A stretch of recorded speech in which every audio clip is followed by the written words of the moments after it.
Charge দেওয়ার tension শেষ বললেই চলে। ফোনের ব্যাটারি এখন 8000 mAh এর, আর ডিএসএলআর ক্যামেরার দিন কি শেষ?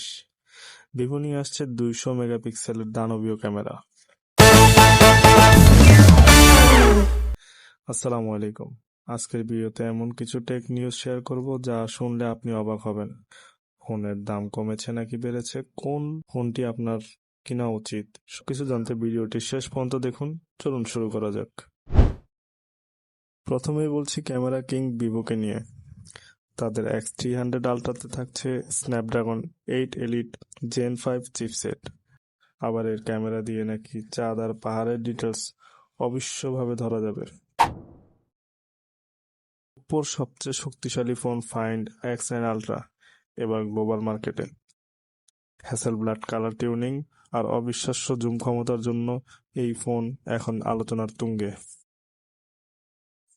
স্মার্টফোনের ইতিহাসে বিপ্লব ঘটাতে ওয়ানপ্লাস আনছে তাদের নট CE6, যেখানে বেশিরভাগ ফোন 5000-6000 mAh এর ব্যাটারি দেয়, সেখানে ওয়ানপ্লাস দিচ্ছে 8000 mAh এর ব্যাটারি।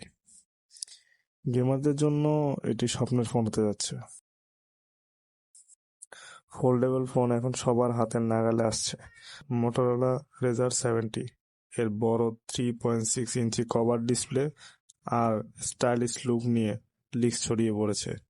এটা হতে পারে বছরের সবচেয়ে সাশ্রয়ী ফ্লিপ ফোন। শাওমি ফ্যানদের জন্য সুখবর।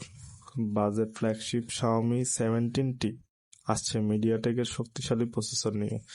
পারফরমেন্স আর ক্যামেরার ব্যালেন্স যারা খুঁজছেন তাদের জন্য এটাই হতে পারে সেরা অপশন। এই ছিল আজকের টেক নিউজ। আপনি কোন ফোনটির জন্য অপেক্ষা করছেন নিচে কমেন্টে জানান।